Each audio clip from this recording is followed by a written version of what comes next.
de drogas que son muy populares, ¿cierto? Y son ampliamente utilizadas en la práctica clínica, como son los antiinflamatorios no esteroidales. Primero me gustaría darles una pequeña introducción sobre lo que es la inflamación, eh, particularmente lo que es la inflamación crónica, ¿ya? Ustedes recordarán de sus clases de patología que existen varias fases del proceso inflamatorio.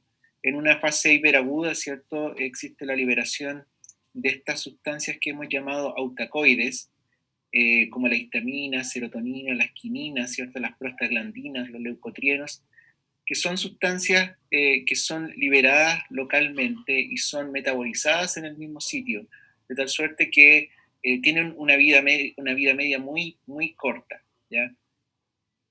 Eh, a esta fase aguda, ¿cierto?, de liberación de autacoides se suma posteriormente una respuesta inmune, ¿cierto?, en donde existe primero una activación de las células inmunes, ¿cierto?, del sistema inmune innato. Posteriormente son reclutadas células del sistema inmune adaptativo.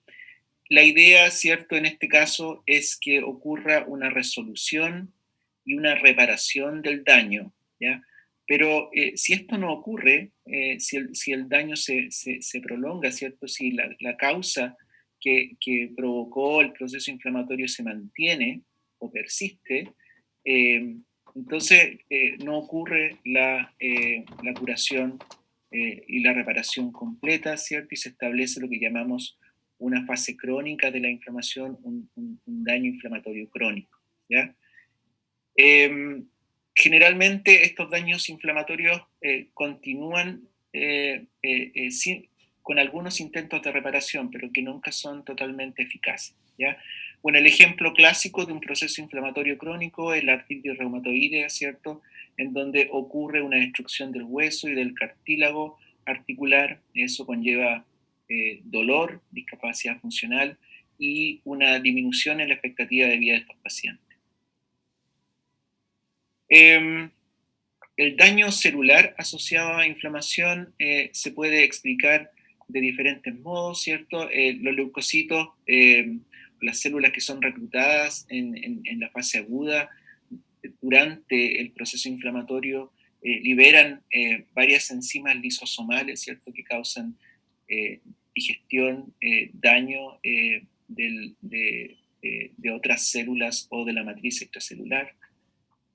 Además, se liberan estos compuestos activos, ¿cierto?, que denominamos eutacoides, y que uno de cuyos miembros son los eicosanoides, ¿ya? Más otras, ¿cierto?, eutacoides, como por ejemplo la quinina, los neuropéptidos, la histamina, las componentes del complemento, la citoquina, los radicales libres, ¿ya?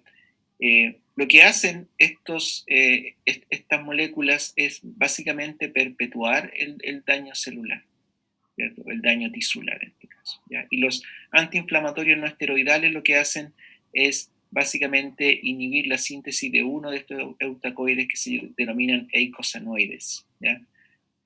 Probablemente ustedes lo vieron en algún momento en patología o en biología.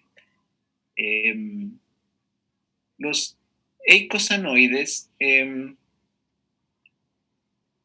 corresponden a los productos de la oxigenación de los ácidos grasos poliinsaturados de cadena larga. Y el principal ácido graso poliinsaturado de cadena larga en las membranas celulares es el ácido araquidónico, es el más abundante, ¿ya? Entonces, después de que ácido graso de cadena larga, el ácido araquidónico, ¿cierto?, es liberado de las membranas por una enzima que se llama fosfolipasa A2, ¿cierto? Se oxigena por diferentes rutas, ¿ya? Recuerden que existen varios subtipos o isoformas de fosfolipasa 2, algunas que son citosólicas, otras que son secretadas y otras que son independientes o se activan independientemente de la acción de calcio, ¿ya? Pero lo importante acá es que ustedes recuerden la vía a través de la cual se producen los eicosanoides.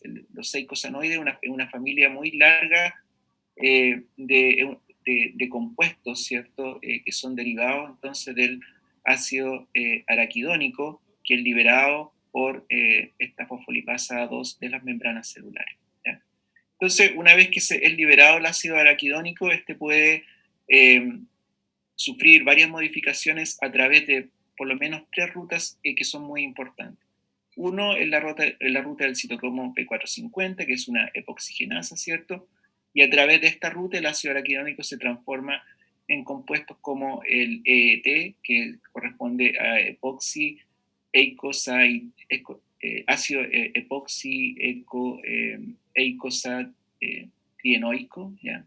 Son más o menos largos los nombres de estos compuestos, ¿ya? Eh, eh, por otro lado, también el ácido araquidónico puede ser procesado a través de una enzima que se llama lipooxigenasa, ¿ya? Y la lipooxigenasa lo que hace es producir una serie de compuestos que se llaman leucotrienos, lipoxinas y el GETE. También este es un derivado que se llama ácido hidroxi eicosapentaenoico, ¿ya? Pero lo más importante para la clase de hoy es que se focalicen en la vía de la ciclooxigenasa, ¿ya? Cuando el ácido araquidónico es procesado a través de la ciclooxigenasa, produce lo que se llaman los prostanoides, ¿ya? Y dentro de los prostanoides tenemos las prostaglandinas, la prostaciclina y el tromboxano, ¿ya? Solamente un par de cosas con respecto a los productos de la lipoxigenasa que también son importantes, ¿ya? Los leucotrienos son agentes quimiostáticos, ¿cierto? Es decir, promueven el reclutamiento de ciertas células blancas, ¿cierto? A los lugares de inflamación. Además, promueven la permeabilización y además promueven la broncoconstricción, ¿ya? Y se ha visto que los leucotrienos son importantes en la patogénesis, por ejemplo, del asma o del shock anafiláctico. Un poco más sobre los leucotrienos, porque yo creo que si bien no vamos a hablar sobre medicamentos que inhiben la producción de leucotrienos, los leucotrienos son importantes porque explican muchos efectos adversos de los inhibidores de la ciclooxigenasa, ¿ya? Bueno, los leucotrienos son producidos por esta enzima que se llama lipooxigenasa o 5-LOX, la cual es expresada en varias líneas celulares de la línea mieloide, ¿cierto? Leucocitos, mastocitos, incluso células dendríticas, y produce leucotrieno, ¿ya? Dentro de los leucotrienos hay dos que son importantes desde el punto de vista fisiopatológico, el C4 y el D4, porque son potentes broncoconstrictores, ¿ya? Y forman parte de esta sustancia de la anafilaxis de reacción lenta, que es básicamente la sustancia que se secreta en casos de asma o de shock anafiláctico, ¿ya? Estos leucotrienos son quimioatractores, ¿cierto? Quimioatrayentes, ¿ya? Alteran la permeabilidad vascular y por lo tanto producen exudación plasmática, secreción y moco. Entonces, importante saber que los leucotrienos tienen una función en la fisiopatología de algunas enfermedades muy prevalentes como son el asma y las reacciones anafilácticas, ¿ya? Y de hecho, probablemente ustedes han escuchado los que tienen parientes asmáticos o los que sufren de asma. Existe un medicamento que se llama Montelukast, una droga, ¿cierto? Que lo que hace es producir la inhibición del efecto de estos leucotrienos. Estos leucotrienos se unen a ciertos receptores, ¿cierto?, que están presentes en la superficie de las células musculares lisas de los bronquios, y lo que hace este medicamento es unirse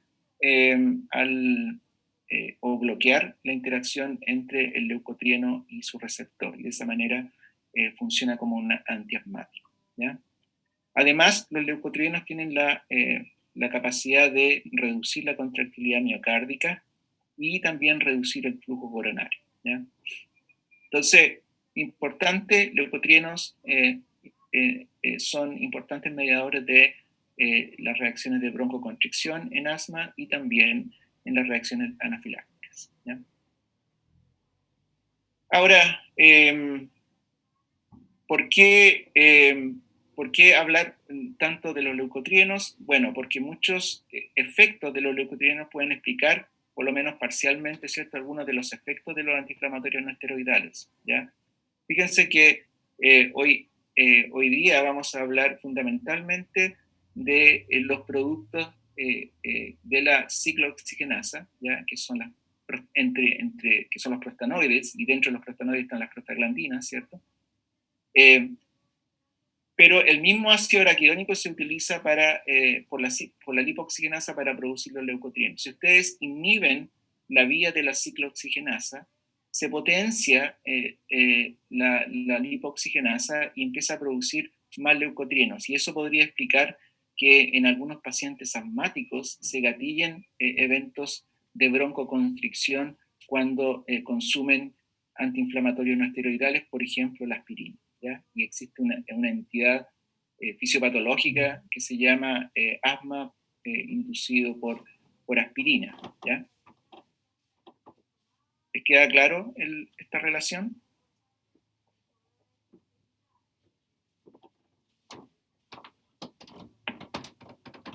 ¿Todo claro?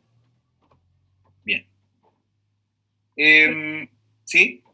Entonces, como se inhibe la ciclooxigenasa y ese producto precursor que sería el ácido araquidónico sigue estando presente, por eso es que al final aumentan los leucotrienos. Tienes que pensar esto como un balance, ¿cierto? O sea, de alguna manera el equilibrio se desplaza hacia la lipooxigenasa, ¿ya? Y eso podría explicar que se produzcan más leucotrienos y obviamente menos prostaglandina. Ese balance entre prostaglandina y leucotrienos se altera. Gracias, profe.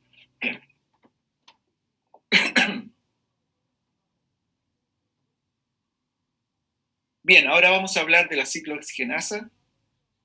Existen generalmente dos tipos descritos de ciclooxigenasa, dos isoformas.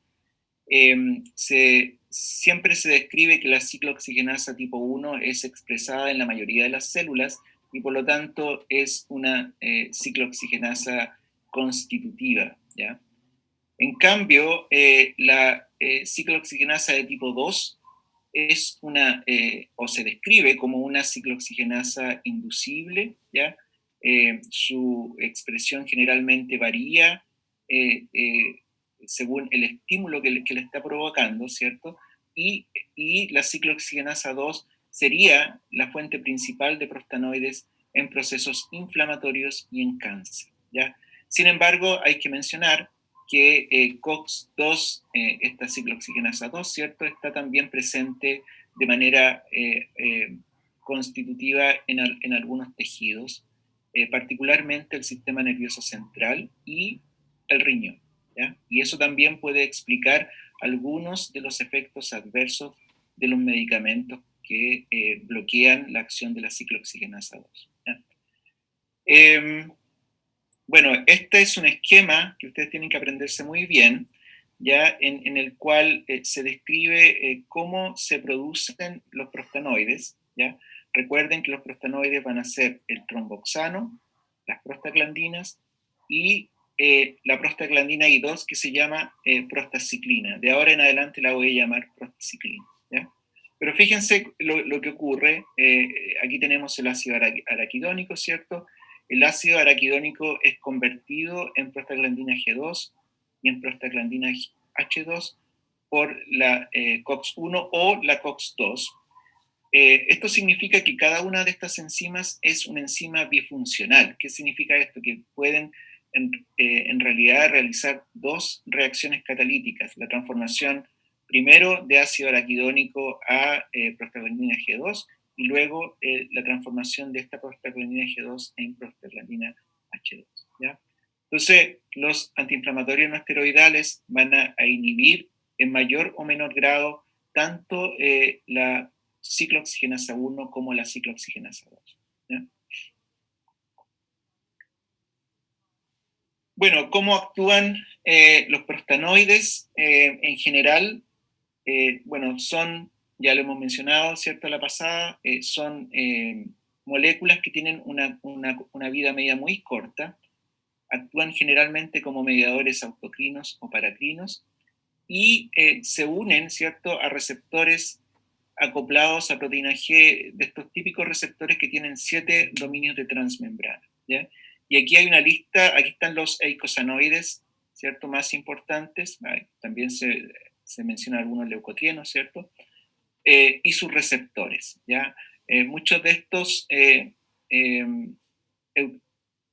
eicosanoides, ¿cierto?, o muchos de estos prostanoides, tienen más de un receptor, ¿ya? Actúan sobre más de un receptor. El mecanismo por receptor puede ser bastante variable. Muchos de estos receptores están acoplados, por ejemplo, a la producción de AMP cíclico o a la activación del metabolismo del fosfatidilinositol. Ahora vamos a mencionar brevemente algunos de los principales efectos de los prostanoides en distintos tejidos. ¿Ya? Esto nos va a ayudar a entender cuáles son los efectos tanto farmacológicos como los efectos adversos, ¿cierto? De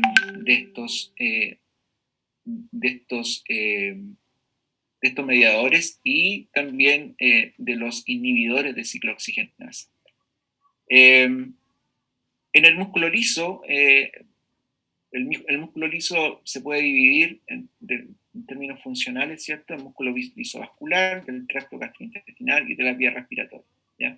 Por ejemplo, son vasoconstrictores normalmente el tromboxano y la prostaglandina F2-alfa. Son vasodilatadores normalmente la prostaciclina, es importante que lo recuerden, la prostaciclina en general es vasodilatadora, y la prostaglandina E2, ¿ya? La prostaciclina vascular se sintetiza no solamente en el endotelio, sino que también en el músculo liso vascular, y se piensa que la ciclooxigenasa 2 es la principal contribuyente de prostaciclina, ¿ya? A nivel endotelial. En el tracto gastrointestinal, la mayoría de las prostaglandinas y el tromboxano tienen una función de contraer el músculo liso, ¿ya? En las vías respiratorias también tenemos esta dualidad. Existen prostaglandinas como la prostaciclina, ¿cierto? O la prostaglandina E2, que son relajantes, y algunos que son que contraen el músculo liso bronquial. Por ejemplo, la prostaglandina D2, el tromboxano y la prostaglandina F2A. ¿Ya? Bueno, aquí está destacado lo que yo ayer había mencionado, ¿cierto? Los leucotrienos también producen broncoconstricción, y el broncoespasmo ocurre aproximadamente en un 10% de los pacientes que toman antiinflamatorios no esteroidales, ¿ya? ¿Qué pasa en las plaquetas? Bueno, en las plaquetas también hay prostanoides que son estimulantes de la agregación y otros que son inhibidores de la agregación, ¿ya? Dentro de los que estimulan la agregación está la prostaglandina E2, ¿ya? Y aquí está el más importante probablemente, que es el tromboxano, ¿ya? Que es el producto principal de la COX-1 en plaquetas, ¿ya? Inhiben la agregación plaquetaria la prostaglandina D2, la prostaciclina, ¿cierto? Endotelial, y la prostaglandina E2, ¿ya? Pero a alta concentración. En condiciones normales hay como una especie de balance entre la cantidad de tromboxano, ¿ya? Y la cantidad de prostaciclina presente en los tejidos. De tal suerte que generalmente la agregación plaquetaria se encuentra inhibida, ¿ya? La prostaciclina, los niveles de prostaciclina que son producidos normalmente en condiciones fisiológicas son mayores a los niveles de tromboxano, ¿ya? Ya lo vamos a ver, la COX-1 se inhibe irreversiblemente por la administración de aspirina, y esta es una de las razones por las cuales la aspirina es considerada un antiagregante plaquetario, ¿ya? Importante en la prevención de eventos isquémicos coronarios, ¿ya?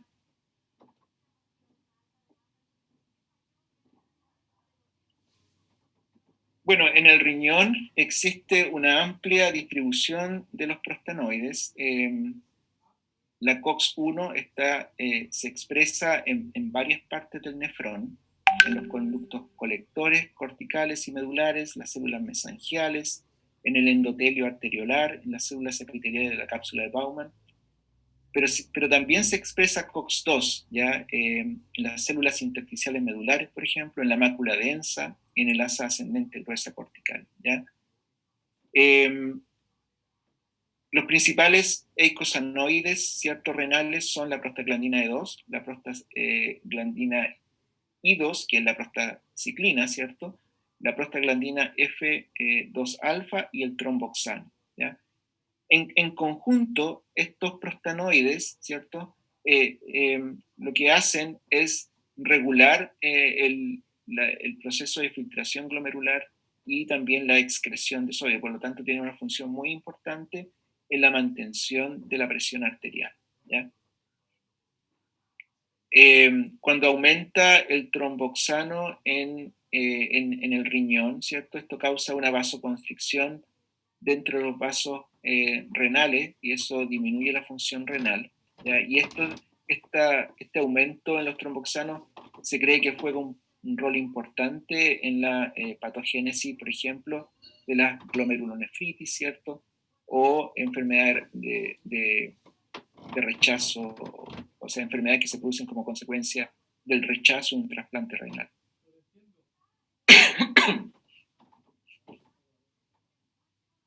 También los prostanoides tienen una función importante en los órganos reproductores, ¿ya? Generalmente la prostaglandina E2, ¿cierto?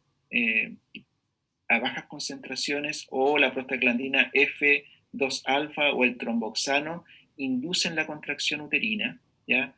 Mientras que la prostaciclina, ¿cierto?, o la prostaglandina E2 a altas concentraciones producen la relajación de la musculatura del músculo liso del útero, ¿ya? También las prostaglandinas del grupo E, ¿cierto? En este caso la prostaglandina E1, ¿cierto? Tienen acciones relajantes del músculo liso de los cuerpos cavernosos del pene, y por lo tanto se utiliza, ¿cierto?, un análogo de prostaglandina E1 en trastornos de erección. Importante, los prostanoides también tienen una función muy importante en la regulación de en la termorregulación, ¿cierto?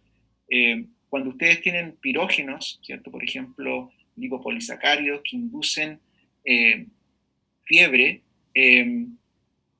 lo que pasa, lo que sucede es que se liberan citoquinas como la interleuquina 1, ¿cierto? Y eso produce un aumento en la síntesis de algunas prostaglandinas, particularmente el prostaglandina E2, en el sistema nervioso central, ¿ya? Y eso produce un aumento de la temperatura, ¿ya?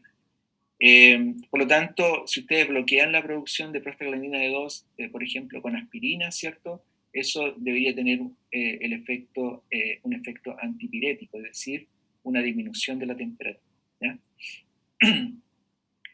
Además, los prostanoides tienen una importante función en la neurotransmisión, particularmente en la sensibilización, ¿cierto?, de ciertas terminales nerviosas periféricas a los estímulos dolorosos. Por ejemplo, la prostaciclina y la prostaglandina E2 tienen esa función, ¿ya? Pero también las prostaglandinas probablemente modulan la sensación de dolor a nivel central, ¿ya? y por eso que la inhibición de la producción de prostaglandinas tiene un efecto también de reducir el dolor. ¿Ya?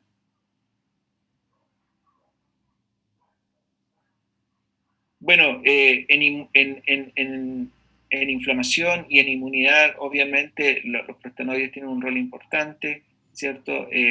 Tanto la prostaglandina E2 como la prostaciclina se asocian a la generación de edema e infiltración por parte de los leucocitos al sitio de la inflamación. Promueven el flujo sanguíneo y por lo tanto, y simultáneamente también aumentan la permeabilidad. Todos estos factores son importantes para producir el reclutamiento de células inflamatorias al sitio del daño, ¿cierto?, en el proceso inflamatorio. Además, algunos de estos prostanoides, la prostaglandina E2, la prostaciclina y el tromboxano, también son capaces de modificar la respuesta inmune a través de varios mecanismos, incluso mecanismos que no están bien estudiados. Por ejemplo, podrían modificar los procesos de proliferación y diferenciación de las células que son las componentes del sistema inmune adaptativo, ¿cierto? Como las células T, las células B, o también células que son componentes del sistema inmune innato, como las células mieloides, ¿ya? En el hueso, los prostaglandines también tienen una función importante, ¿ya? Generalmente la prostaglandina E2, por ejemplo, que es producida tanto por los osteoblastos como las células hematopoyéticas adyacentes, que las que se encuentran en la médula, ¿cierto?, de los huesos, pueden producir un intercambio, un recambio óseo importante. O sea, pueden producir la deposición de hueso con la simultánea remoción de hueso. O sea, pueden producir una remodelación ósea. Y esto es importante porque se ha visto que la inhibición de la síntesis de las prostaglandinas con antiinflamatorios no esteroidales, ¿cierto?, puede producir una cicatrización deficiente de las fracturas, ¿cierto? Y por lo tanto no se recomiendan en un paciente que ha sufrido una fractura reciente, ¿ya?, y que necesita consolidarse. En cáncer también se ha visto que las prostaglandinas, particularmente la prostaglandina E2, ¿cierto?, que es producida fundamentalmente por la COX-2, ¿ya?, facilita la iniciación, la progresión y la metástasis de los tumores. Y esto se ha estudiado bastante bien en colon y en menor grado también en mama, en cáncer de mama, ¿ya? En la mucosa gástrica, y esto es súper importante para entender los efectos adversos de los inhibidores de la producción de prostaglandinas. Las prostaglandinas en la mucosa gástrica tienen una función muy importante, puesto que estimulan y mantienen, ¿cierto?, la barrera gástrica, ¿ya? Es decir, pueden estimular la secreción de mucus, pueden estimular la secreción de bicarbonato y también tienen un rol importante en la modulación de la circulación sanguínea en la mucosa gástrica, de tal suerte que, esto ya lo vimos, ¿cierto?, en patología, si ustedes inhiben con un antiinflamatorio no esteroidal la acción de la ciclooxigenasa, eso puede tener un efecto adverso al disminuir la barrera gástrica y de ese modo aumentar la probabilidad de que se produzca una úlcera, por ejemplo, ¿ya?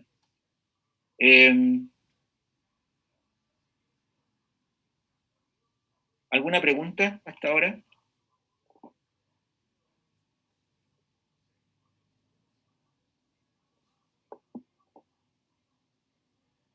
¿Preguntas? Yo tengo una pregunta. Dígame.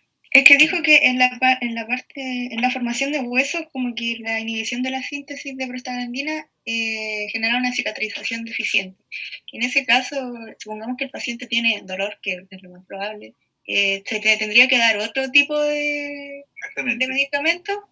Exactamente, o le das paracetamol, que no tiene un efecto periférico muy importante, o le tienes que dar otro, probablemente un opioide. Pero en general los traumatólogos, hasta donde yo sé, son reacios a darle un antiinflamatorio no esteroidal a un paciente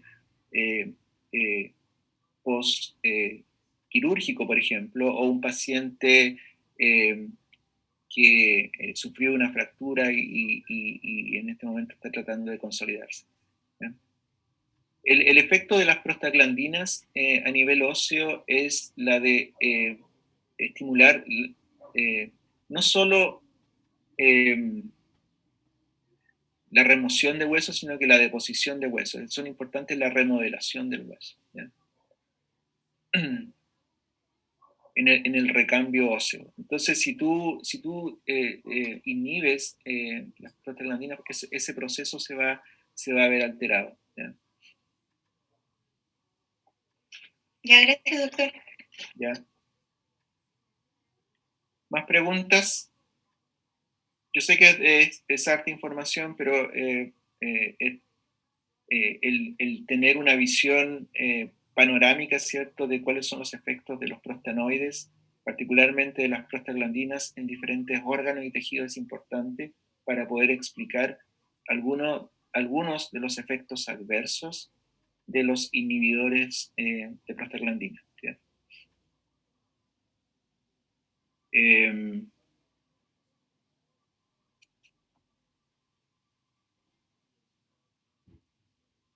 Bien, antes de irnos al primer break, vamos a hablar, y antes de hablar, ¿cierto?, de los inhibidores de ciclooxigenasa 1 y 2, vamos a hablar de ciertos prostanoides con importancia clínica, ¿ya? Los prostanoides, debido a que muchos de ellos tienen un efecto beneficioso en términos fisiológicos, ¿cierto?, se han utilizado también como medicamentos, o sea, se han utilizado como formulaciones farmacológicas. El alprostadil, que es básicamente es prostaglandina E1, por ejemplo, se lo utiliza como un relajador de la musculatura lisa. Y se lo utiliza para mantener el ducto arterioso en algunas enfermedades cardíacas congénitas. ¿Ya? Recuerden que el ducto arterioso es esta comunicación entre la aorta, ¿cierto?, y la arteria pulmonar, que tiene que estar, que se cierra al momento de nacer. ¿Ya? Generalmente lo que ocurre es que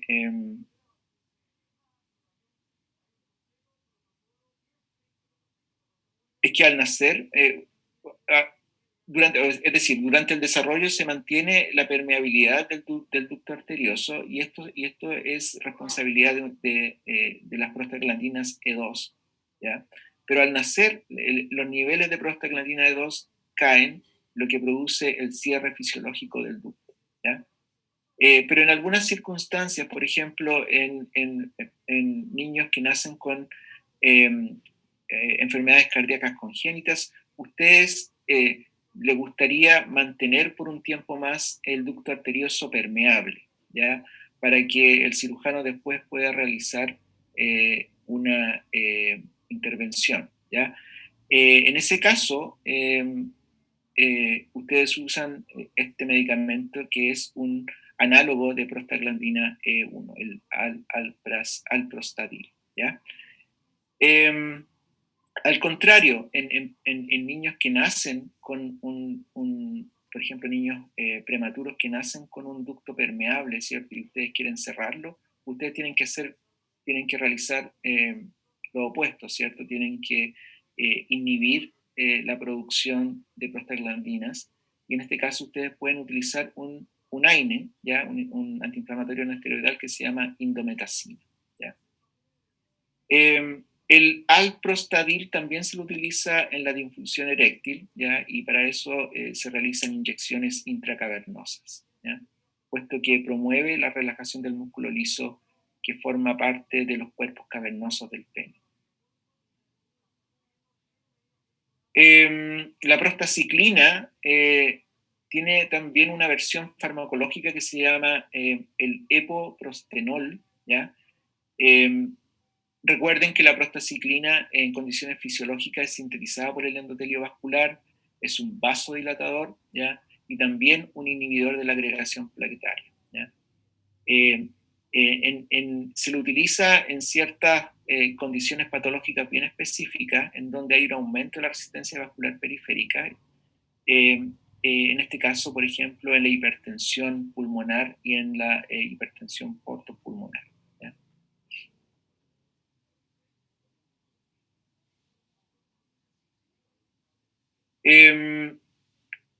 Otros productos, ¿cierto?, de la COX con importancia clínica, o sea, algunos prostaciclinas con importancia clínica, el dinoprostone, ¿cierto?, el misoprostol, el carboprost, ya que son básicamente, en el caso del dinoprostone, es un análogo de prostaglandina E2, el misoprostol, muy importante, lo van a escuchar mucho, ¿cierto?, es un análogo de la prostaglandina E1, y el carboprost es un análogo de la prostaglandina 2, F2A, ¿ya? Lo que hacen todos estos medicamentos es promover las contracciones uterinas y promover también el ablandamiento del cuello uterino, y se lo usa para inducir trabajo de parto, ¿ya? Por lo tanto, también es abortivo, ¿ya? El misoprostol, además, se lo utiliza como un protector contra úlceras gástricas, normalmente en el contexto de un paciente hospitalizado, ¿ya? Especialmente en úlceras gástricas que son producidas justamente por AINES, por aspirina, por ejemplo. Bien, esos son algunos de los productos de la COX, ¿cierto?, que tienen importancia médica y que se utilizan en medicina en distintos escenarios, en distintos contextos, ¿ya? Entonces, ahora vamos a revisar de frentón los antiinflamatorios no esteroidales.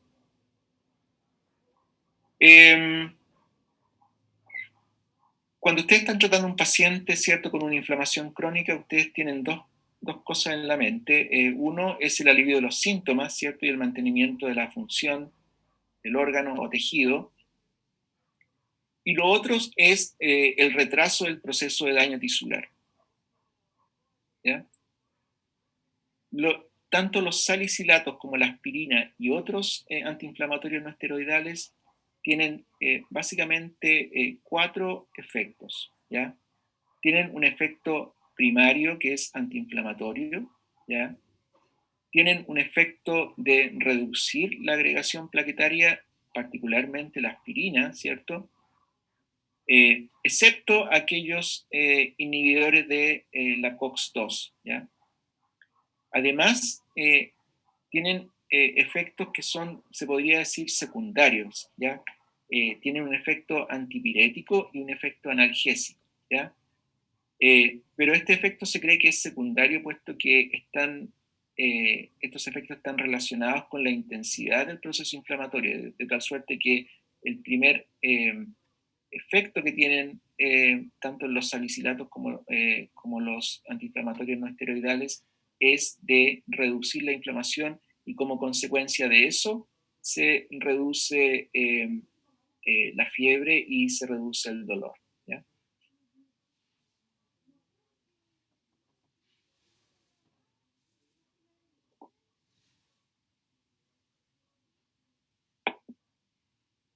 Existen varias clases químicas, ¿cierto? Varias, con muchas características farmacológicas distintas que no vamos a revisar en detalle cada una de ellas en esta clase, ¿ya? Aquí está probablemente drogas que ustedes ya conocen, el ibuprofeno, ¿cierto? La indometacina, el naproxeno, el ketoprofeno, el diclofenaco, ¿cierto? El sulindac y el piroxicam, ¿ya? Todos estos son antiinflamatorios no esteroidales, ¿ya? Pertenecientes a familias de compuestos químicos bastante diversos, ¿ya? Del punto de vista farmacocinético, vamos a analizar a los AINES de una manera general. Todos estos compuestos son ácidos orgánicos débiles, ¿cierto? Excepto la nebumetona. Son todos bien absorbidos a nivel gastrointestinal. La aspirina generalmente se absorbe ya en el estómago y en el duodeno superior. La mayoría de ellos están unidas a proteínas, principalmente albúmina en el plasma, ¿ya? Se metabolizan ampliamente por mecanismos de fase 1 y mecanismos de fase 2, ¿cierto? Algunos sufren glucuronidación directa. Generalmente las isoformas del P450 que están involucradas son la 3A o la 2C, ¿cierto? Obviamente estas isoformas se encuentran expresadas en las células hepáticas, en el hígado, ¿ya? Se eliminan básicamente por el riñón, pero también se pueden eliminar en menor grado o en grados variables, ¿cierto? A través de la bilis, ¿ya? Muchos de estos compuestos, una vez que llegan que llegan al intestino a través de la bilis, ¿cierto? Son circulados, ¿cierto? Sufren una circulación enterohepática, ¿ya? Y se ha visto, por ejemplo, que el grado de irritación gastrointestinal o gástrica principalmente se correlaciona con el grado de circulación enterohepática, es decir, aquellos antiinflamatorios no esteroidales que tienen una mayor circulación enterohepática en general tienden a ser más deleterios para la mucosa gástrica, por ejemplo.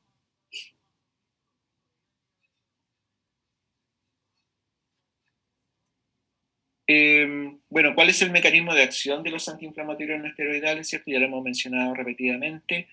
Inhiben la síntesis de las prostaglandinas. La mayoría de los AINES son inhibidores reversibles, ¿ya? Tanto de la COX-1 o de la COX-2. Sin embargo, existe cierta selectividad, ¿ya? Que puede ser variable o bastante incompleta, ¿ya? Por ejemplo, la indometacina y el sulindac actúan casi exclusivamente sobre la COX-1. El ibuprofeno puede actuar sobre la COX-1 y la COX-2, ¿cierto? El celecoxib es un inhibidor casi selectivo de la COX-2, ¿ya? Y la aspirina es un caso especial, ¿ya? La aspirina a bajas dosis puede inactivar la COX-1, ¿cierto? Pero a altas dosis puede inactivar tanto la COX-1 como la COX-2, ¿ya? Entonces, el mecanismo de acción más importante de los AINES es la inhibición de la ciclooxigenasa 1 o la ciclooxigenasa 2, ¿ya? Pero existen otros mecanismos que se han descrito, otros mecanismos antiinflamatorios. Por ejemplo, pueden reducir la producción de interleuquina 1, pueden reducir las concentraciones de radicales libres presentes en los tejidos inflamados, ¿cierto? Pueden inhibir la quimiotaxis, ¿ya? Etc. ¿Ya? Esto es importante. Todos los AINES son irritantes gástricos, ¿ya? Generalmente asociados con úlceras gastrointestinales y hemorragia digestiva alta. Esto lo hemos visto, ¿cierto?, en patología. Sin embargo, hay una excepción. La excepción son los inhibidores específicos de COX-2, ¿ya? También todos los AINES producen en mayor o menor grado, o pueden producir en mayor o menor grado, tanto nefro como hepatotoxicidad.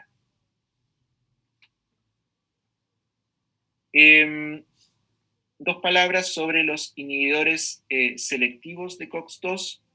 ¿Ya? Aquí tenemos el celecoxib y el meloxicam. ¿Ya?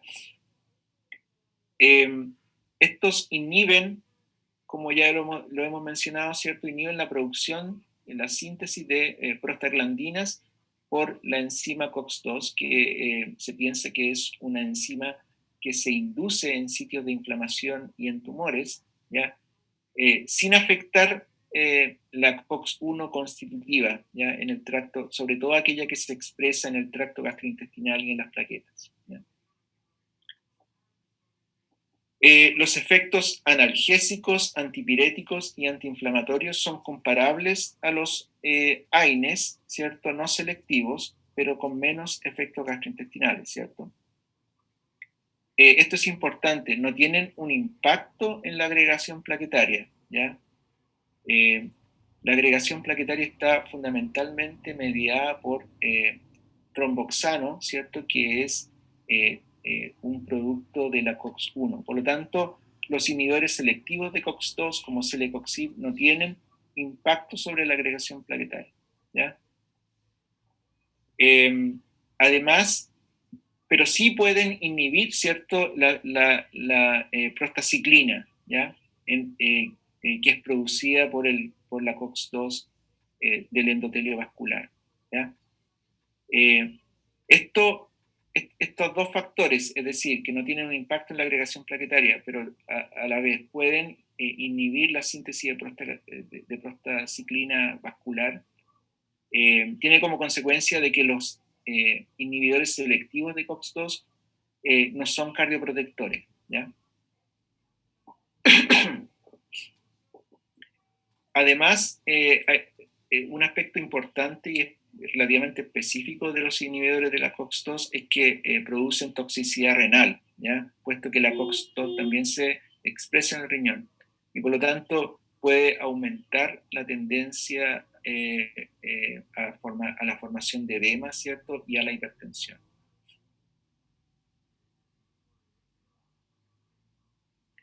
Bueno, los efectos adversos de los AINES son muchos y muy variados, ¿ya?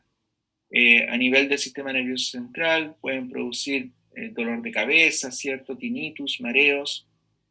A nivel cardiovascular pueden producir retención de líquido, hipertensión, edema, sobre todo los inhibidores de la COX-2, ¿cierto?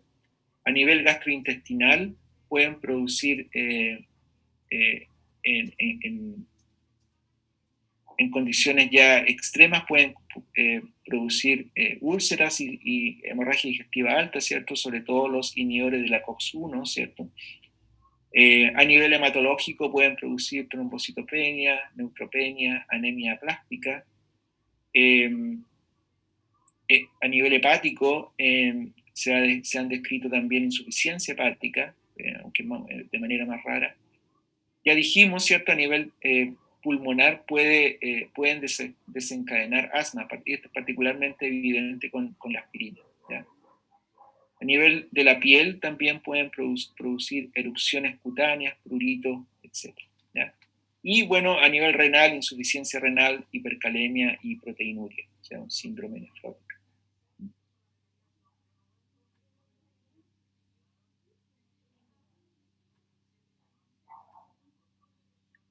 ¿Les parece si hacemos un break de 10 minutos? No queda mucho, pero lo que queda es importante, así es que yo me gustaría que estuvieran más o menos despiertos para poder terminar la segunda parte, ¿ya? ¿Les parece? ¿Vale? Sí. Ya, perfecto, entonces volvemos a las 15:32, ¿ya?